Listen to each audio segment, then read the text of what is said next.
এই পাঁচটি কাজ ছাড়া আর কোনো কাজ কি না, নিষেধ না।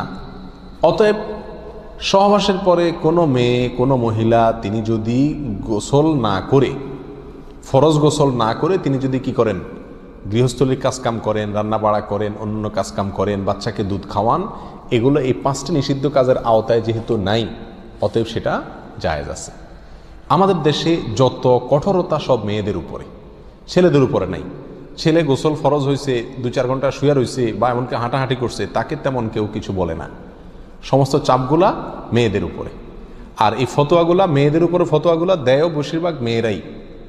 কথার কথা, ননদ আছে, শাশুড়ি আছে বা অন্য কেউ আছে বা জাল আছে, তো তারা খোঁচাইতে শুরু করে যে গোসল না করে বাচ্চাকে দুধ খাওয়াচ্ছে। কোনো বাচ্চা কানতে কানতে মরে যায় কিন্তু দুধ খাওয়ায় না, কেন? কারণ গোসল করে নাই। তো এগুলো না জানার কারণে হয়েছে।